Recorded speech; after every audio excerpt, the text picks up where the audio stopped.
കേരളം മുഴുവൻ വളരെ ഇഷ്ടപ്പെടുകയും ആദരിക്കുകയൊക്കെ ചെയ്യുന്ന തലശ്ശേരി അതിരൂപതയുടെ ബഹുമാന്യനായിട്ടുള്ള ആർച്ച് ബിഷപ്പ് ജോസഫ് പാമ്പ്ളാനി പിതാവെ, ഈ സെമിനാരിയുടെ ആരംഭത്തിന് ദൈവത്തിൻ്റെ കരങ്ങളിലെ ഉപകരണമായിട്ട് പരിണമിച്ച നമ്മുടെ സീനിയർ ബിഷപ്സിലെ ഇപ്പോഴും വളരെ ആരോഗ്യത്തോടുകൂടെ ആക്റ്റീവായിട്ടുള്ള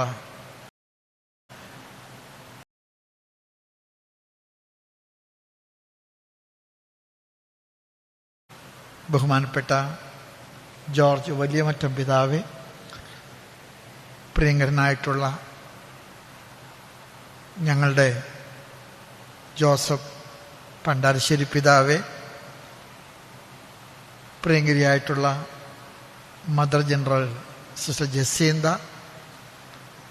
ഈ സെമിനാരി കുടുംബത്തെ കോർഡിനേറ്റ് ചെയ്യുന്ന ഈ സെമിനാരി കുടുംബത്തിൻ്റെ അപ്പൻ്റെ സ്ഥാനത്തും അമ്മയുടെ സ്ഥാനത്തൊക്കെ നിന്ന് എല്ലാം നയിക്കുന്ന പ്രിയങ്കരനായിട്ടുള്ള ജേക്കബ് ചാണിക്കുഴിയച്ച, സ്നേഹമുള്ള ഇവിടെ സന്നിഹിതരായിരിക്കുന്ന സഹോദര വൈദികരെ, വാത്സല്യമുള്ള സിസ്റ്റേഴ്സ്, ഏറ്റവും പ്രിയപ്പെട്ട സഹോദരി സഹോദരങ്ങളെ, കുന്നോത്ത് സെമിനാരിയുടെ സ്ഥാപനത്തിൻ്റെ സിൽവർ ജൂബിലി വർഷത്തിലേക്ക് നമ്മൾ പ്രവേശിച്ചു കഴിഞ്ഞു. പരിശുദ്ധ കുർബാനയിലെ ഞാൻ നിങ്ങളോട് സാമാന്യം ദീർഘമായിട്ട് സംസാരിച്ചു. ഇനി കൂടുതൽ ഞാൻ സംസാരിക്കാൻ പാടില്ലെന്ന് എൻ്റെ മനസ്സാക്ഷി എന്നോട് പറയുന്നുണ്ട്. എങ്കിൽ പോലും ഈ സന്ദർഭത്തിൽ ഞാൻ 2 വാക്ക് പറയാതിരുന്നാൽ അത് ഔചിത്യക്കുറവാകുമെന്ന് എൻ്റെ മനസ്സിൽ പറയുന്നുണ്ട് പരിശുദ്ധാത്മാവ്. ഈ കാലഘട്ടത്തിലെ വൈദിക പരിശീലനത്തെ സംബന്ധിക്കുന്ന ഒരുപാട് പഠനങ്ങൾ നടത്തപ്പെടുന്നുണ്ട്. ഈ അടുത്ത് കേരളത്തിലെ മെത്രാന്മാരെല്ലാവരും കൂടെ ഒന്നിച്ചു കൂടിയപ്പോൾ ഫറോക്ക് റിസർച്ച് ഇൻസ്റ്റിറ്റ്യൂട്ട് നടത്തിയ ചില പഠനങ്ങളിലും വൈദിക പരിശീലനത്തിനെ കുറിച്ചുള്ള ചില കാഴ്ചപ്പാടുകൾ, നമ്മുടെ നേട്ടങ്ങൾ, നമ്മുടെ കോട്ടങ്ങളൊക്കെ അവിടെ പരിശോധനാ വിഷയമായിട്ട് കൊണ്ടുവരപ്പെട്ടു. അതൊരു സർവേയുടെ അടിസ്ഥാനത്തിൽ വൈദിക വിദ്യാർത്ഥികളുടെയും വൈദികരുടെയും സന്യസ്തരുടെയും ജനങ്ങളുടെയൊക്കെ ഇടയിൽ നടത്തിയ ഒരു സർവേയുടെ റിസൾട്ടാണ്. ആ റിസൾട്ടിൽ എന്നെ ഏറ്റവും കൂടുതൽ ആകർഷിച്ച ഒരു കാര്യം, നമ്മുടെ സെമിനാരി പരിശീലനം മികവുറ്റതാണ്. എല്ലാ സെമിനാരികളും കൊടുക്കുന്ന പരിശീലനം വളരെ ഉള്ളടക്കമുള്ളതാണ്, വളരെ കാഴ്ചപ്പാട് നൽകുന്നതാണ്, ആത്മസമർപ്പണത്തിന് വളരെ പ്രചോദിപ്പിക്കുന്നതാണ്. പക്ഷേ ഈ സർവേയിലെ പങ്കെടുത്ത ജനങ്ങളും വൈദികരും സന്യസ്തരും ഒക്കെ പറയുന്ന ഒരു കാര്യം, നമുക്ക് അറിവ് പകരാൻ കഴിയുന്നുണ്ട്, പക്ഷെ അറിവ് തിരിച്ചറിവാക്കാനും ആത്മസമർപ്പണമാക്കാനും നമ്മൾ ആഗ്രഹിക്കുന്നത് പോലെ നമുക്ക് കഴിയുന്നില്ല. അവർ അക്കാഡമിക് ലാബ്, അതിൻ്റെ ഒരു ലക്കൂണ എന്ന് പറയുന്നത്, അതിൻ്റെ ഒരു ഗ്യാപ്പ് എന്ന് പറയുന്നത്, അത് നമുക്ക് ലൈഫ് ലാബിലേക്ക് എത്തിക്കാൻ കഴിയുന്നില്ല. ഇപ്പോൾ ഇവിടെ ഇരിക്കുന്ന ഫിലോസഫേഴ്സിനോടും തിയോളജിയൻസിനും ഒരു ഹോംവർക്ക് കൊടുക്കണം. ഫാസ്റ്റിങ്ങിനെ സംബന്ധിച്ച് മക്കൾ ഒരു 10 പേജിൽ ഒരു ആർട്ടിക്കിൾ എഴുതണം എന്ന് പറഞ്ഞാൽ പാമ്പ്ളാനി തോറ്റുപോകും. എവിടെ നിന്നൊക്കെ ആണെങ്കിലും അവർ കണ്ടുപിടിച്ച് കൊട്ടേഷൻസ്, പുസ്തകങ്ങൾ, മഹത്വചനങ്ങൾ ഇതൊക്കെ അവർ കൊണ്ടുവരും.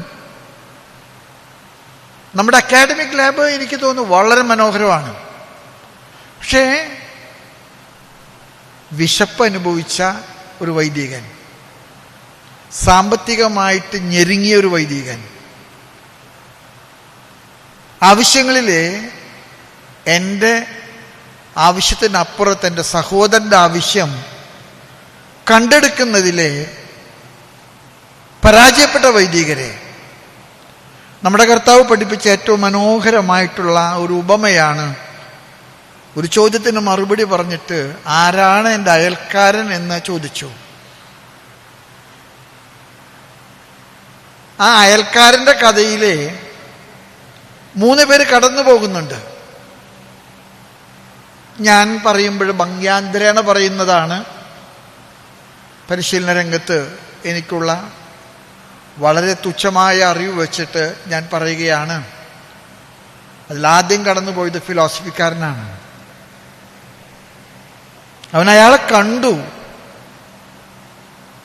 അവനതിൻ്റെ കംപ്ലീറ്റ് അതിൻ്റെ ഫിലോസോഫിക്കലായിട്ടുള്ള ആശയങ്ങളൊക്കെ അവന് മനസ്സിലായി. അവനെ കള്ളന്മാരാൽ കവർച്ച ചെയ്യപ്പെട്ടതാണ്, അവന് മുറിവേറ്റിട്ടുണ്ട്, അവനെ ആരും ഒന്നും സഹായിച്ചിട്ടില്ല, അവൻ കടന്നുപോയി എന്നാണ് പറയുന്നത്. അവൻ കടന്നുപോയി. രണ്ടാമത് വന്ന് തിയോളജിയനാണ്. അവൻ അതിൻ്റെ കംപ്ലീറ്റ് ദൈവശാസ്ത്രം പഠിച്ചവനാണ്. അവൻ ഭയങ്കരമായിട്ട് അതിനെ തിയോളജൈസ് ചെയ്തവനാണ്. പക്ഷേ അവനും ഈ ഒരു വലിയ മുഹൂർത്തത്തിൽ ഇടപെടാൻ കഴിഞ്ഞില്ല. അവനെക്കുറിച്ചും പറയുന്നത് അവനും കടന്നുപോയി.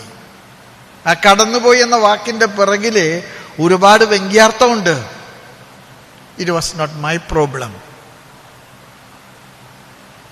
I don't have anything to do with that. മൂന്നാമത് വന്നവൻ, അവന് ഫിലോസഫിയിൽ ഒന്നും അറിയില്ല, തിയോളജിയിൽ ഒന്നും അറിയാൻ പാടില്ല. പക്ഷെ അവനറിയാവുന്നൊരു കാര്യമുണ്ട്. A man in the street, a man in A need. അവൻ കഴുതപ്പുറത്ത് നിന്ന് ഇറങ്ങിയെന്നാ പറയുന്നത്. അവന്റെ മുമ്പിലെ കുമ്പിട്ട് അവന്റെ മുറിവുകൾ കണ്ടു. ആ മുറിവുകൾ അവൻ വെച്ചു കെട്ടി. തൻ്റെ ഫസ്റ്റ് എയ്ഡ് ചെയ്യാവുന്നതിൻ്റെ പരമാവധി അവൻ ചെയ്തു. എന്നിട്ട് അവനെ തൻ്റെ കഴുതപ്പുറത്ത് കയറ്റി. അന്ന് വരെ ഒരാൾ മാത്രം യാത്ര ചെയ്തിരുന്ന കഴുതപ്പുറത്ത് ഇവനെ കൂടെ കയറ്റി. ഒരു എക്സ്ട്രാ മൈലാണത്. കർത്താവ് പലപ്പോഴും പറഞ്ഞിട്ടുണ്ട്. ഞാൻ ചിലപ്പോഴും വിചാരിക്കാറുണ്ട്, നമ്മുടെ ബൈബിൾ വചനങ്ങൾ ഇന്ന് പരസ്യ കമ്പനികളാണ് പലപ്പോഴും ഉപയോഗിക്കുന്നത്. എൻ്റെ വണ്ടി പെട്രോൾ അടിക്കാൻ പോകുന്ന പല കമ്പനികളിലും എഴുതി വച്ചിട്ടുണ്ട്, ഈ പെട്രോൾ അടിച്ചാൽ എക്സ്ട്രാ മൈൽ കിട്ടുന്നു. ഈ വീണ മനുഷ്യന്റെ മുൻപിൽ മുട്ടുകുത്തി അവന്റെ മുറിവുകൾ നോക്കി അതിനെ പരിചരിച്ചവൻ ഒരു എക്സ്ട്രാ മൈലുകാരനാണ്. നമ്മുടെ പരിശീലനത്തിലെ നമ്മുടെ ഏറ്റവും വലിയ പരാജയം ഈ ഒരു എക്സ്ട്രാ മൈലിലേക്ക് പോകാൻ നമുക്ക് നമ്മുടെ കുഞ്ഞുങ്ങളുടെ പരിശീലനത്തിനെ ഒരു പരിവർത്തനമാക്കി മാറ്റാൻ കഴിയുന്നില്ല. ഞാൻ വളരെ നിഷേധാത്മകമായിട്ട് സംസാരിച്ചു എന്ന് നിങ്ങൾ എന്നോട് പരാതി പറയരുത്. നമ്മുടെ വൈദികരെ പട്ടം വാങ്ങിക്കുമ്പോൾ പാടുന്ന മനോഹരമായിട്ടുള്ള വളരെ അർത്ഥവത്തായിട്ടുള്ളൊരു പാട്ടുണ്ട്. കക്ര നൽകിയ കർത്താവേ.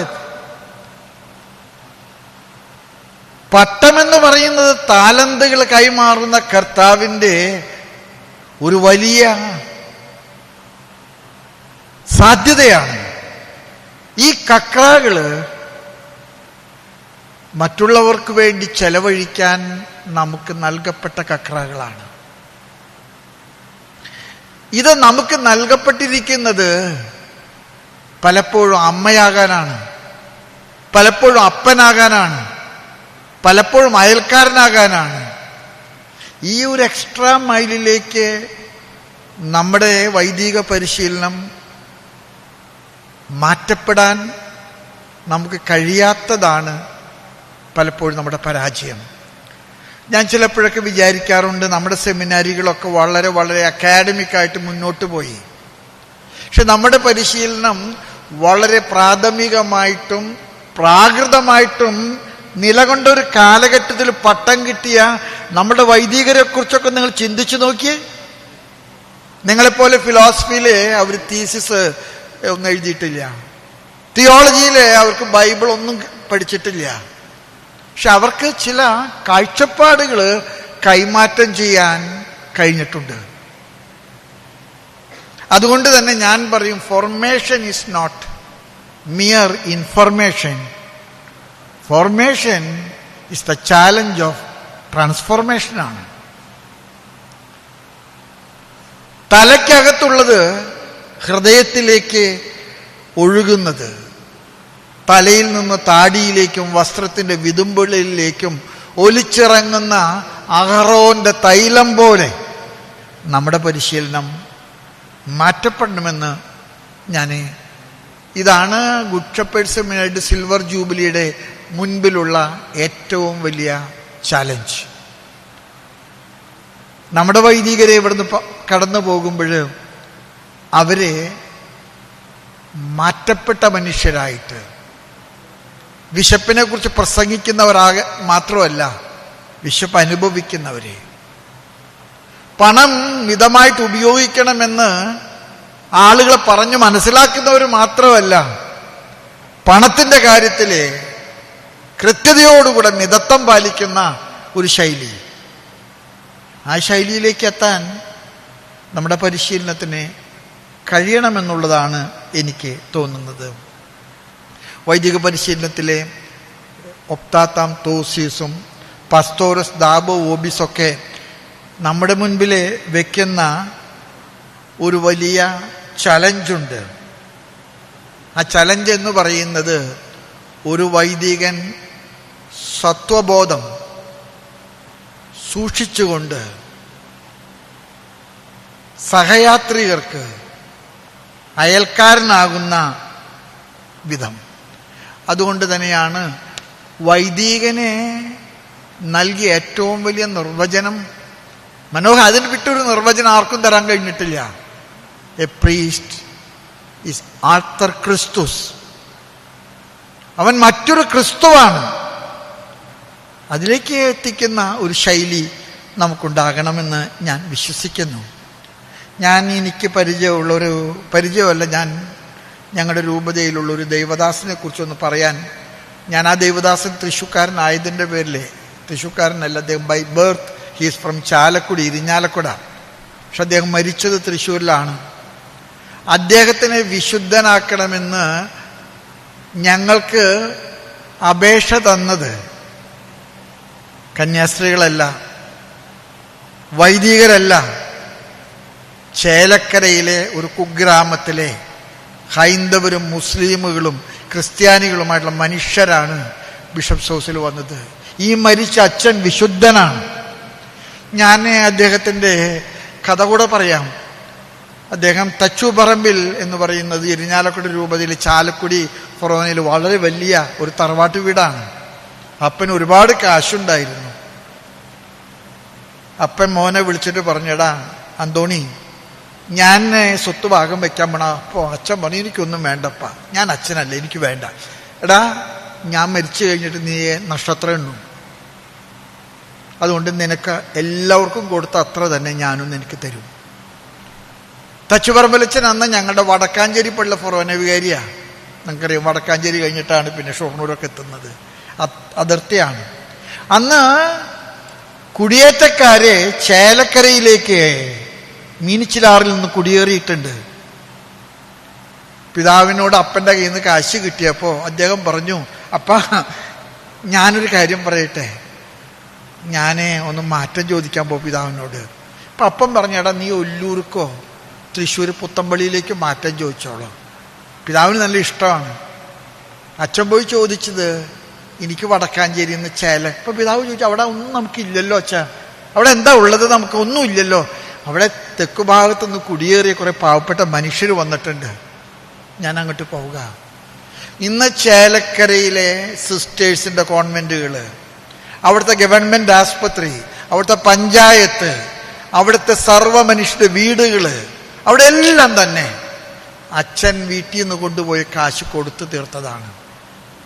ആ കാശ് കൊടുത്തു തീർത്തിട്ടാണ് അദ്ദേഹം മരിച്ചത്, സ്വന്തം ജീവിതത്തിൽ ഒന്നും നേടാതെ. ഇവിടെയാണ് എനിക്ക് തോന്നുന്നത് നമ്മുടെ പരിശീലനത്തിന്റെ ഒരു വലിയ പരാജയം. നമ്മുടെ പരിശീലനം ഭൗതികമായിട്ട് വളരെ വലുതായിട്ടുണ്ട്, പക്ഷെ അതിനൊത്ത് ഒരു ട്രാൻസ്ഫോർമേഷനിലേക്ക് എത്തിക്കാൻ നമുക്ക് കഴിയാതെ പോകുന്നതാണ് നമ്മുടെ പരാജയങ്ങൾ. നമ്മുടെ കുടുംബക്കാരനവന്മാർ അങ്ങനെയാണ് നമ്മളെ പഠിപ്പിച്ചിരിക്കുന്നത്. ഞാൻ പറയുമ്പോൾ എൻ്റെ കുടുംബത്തിൻ്റെ കാര്യമാണെന്ന് നിങ്ങൾ വിചാരിക്കരുത്. ഞാൻ സെമിനാരിൽ വന്നതിന് ശേഷമാണ് 2 രഹസ്യം കഴിഞ്ഞാലേ ഒന്നിരിക്കാൻ പറ്റുമെന്നുള്ളത് ഒരു പ്രിവിലേജ് ബ്രിട്ടീഷ് രാജകുമാരൻ ചാൾസ് രാജകുമാരൻ സെമിനാരിക്കാർക്ക് തന്നിട്ടുണ്ടെന്നുള്ളത് ഞാൻ അന്നാ പഠിച്ചത്. കൊന്നുകളയും ഞങ്ങളുടെ വീട്ടിലെ ലുത്തിനെ കഴിഞ്ഞ അവസാന വേഷ കഴിഞ്ഞിട്ട് മുട്ടുകുത്താതെ കഴിക്കാൻ പാടില്ല. ഞാനിത് പറയുന്നത് നമ്മൾ സെമിനാരിയിൽ ഒരു കാലഘട്ടത്തിന് അനുയോജ്യമായിട്ട് ഒരുപാട് മാറ്റങ്ങൾ വരുത്തുന്നുണ്ട്. ആ മാറ്റങ്ങൾ പലപ്പോഴും ഭൗതിക സൗകര്യങ്ങളുടെ വർധനവായിട്ട് മാറുന്നുണ്ടോ എന്ന് നമ്മൾ ചിന്തിക്കണം. അങ്ങനെ വേണം, അതൊക്കെ കാലഘട്ടത്തിൻ്റെ ആവശ്യമാണ്. പക്ഷെ അത് നമുക്ക് കുറെ കൂടെ സാധാരണ ജനങ്ങളുടെ ആവശ്യങ്ങളിലേക്ക് നീങ്ങാൻ നമ്മെ സഹായിക്കണം. ഞാൻ അതുകൊണ്ട് പറയും, നമ്മുടെ പരിശീലനത്തിൽ ഇന്ന് വേണ്ട 3 മേഖലകളാണ്: ഒതന്റിസിറ്റി, അവൈലബിലിറ്റി ആൻഡ് അക്കംപനിമെന്റ്. ഇതിനൊരു പാഠപുസ്തകമില്ല. എൻ്റെ പള്ളിയിൽ അച്ഛൻ എനിക്ക് അവൈലബിൾ ആണ്, ഏത് പാതിരാത്രി നിന്ന് മുട്ടാം, ഒരു കുഴപ്പമില്ല. അച്ഛൻ എനിക്ക് അവൈലബിൾ ആണ്. ഇന്ന് നിങ്ങൾ ശ്രദ്ധിച്ചോ, ഒരച്ഛൻ്റെ മുറിയും തുറക്കില്ല. കാരണം അച്ഛൻ്റെ മുറിക്കകത്ത് വളരെയേറെ സൗകര്യങ്ങൾ ഇന്ന് അവൈലബിൾ ആണ്. കാത്തു നിൽക്കുകയാണ് അച്ഛൻ തുറക്കുന്നു നോക്കിയിട്ട്. അവൈലബിലിറ്റി, ഒതന്റിസിറ്റി, അക്കംപനിമെന്റ്, ഈ 3 ഗുണങ്ങൾ കുറെ കൂടെ നമുക്ക് കഴിയട്ടെ. ഒതന്റിസിറ്റി എന്ന് പറയുമ്പോൾ ഞാൻ പറയും a success with witness. Availability എന്ന് പറയുമ്പോൾ ഞാൻ പറയും a witness with a selfless service. Accompaniment എന്ന വാക്കിന് ഞാൻ കൊടുക്കുന്ന അർത്ഥം തേടിപ്പോകുന്ന ഇടയന്റെ കഥയാണ്. 99 വിട്ടിട്ട് കാണാതെ പോയിന് തേടിപ്പോയ ഇടയൻ. അത്തരത്തിൽ നമ്മുടെ സെമിനാരി പരിശീലനം കുറെ കൂടെ ലൈഫ് ലാബ് ഓറിയന്റഡ് ആയിട്ട് മുന്നോട്ട് പോകാൻ ഈ ജൂബിലി നിങ്ങളെ സഹായിക്കട്ടെ. ഞാൻ ഒരിക്കൽ കൂടെ ഗുഡ് ഷെപ്പേർഡ് സെമിനറി ഈ 25 കൊല്ലം കൊണ്ട് കേരള സഭയ്ക്ക് നൽകിയിട്ടുള്ള വലിയ സംഭാവനകൾക്ക് പരിധികൾ കൂടാത്ത വാക്കുകൾ ഉപയോഗിച്ചുകൊണ്ട് ഹാർട്ടി കൺഗ്രാജുലേഷൻ. ഒരുപാട് നിങ്ങൾ ചെയ്തിട്ടുണ്ട്, ഒരുപാട് നിങ്ങൾ വൈദിക പരിശീലനത്തിൽ മാറ്റങ്ങൾ വരുത്തിയിട്ടുണ്ട്.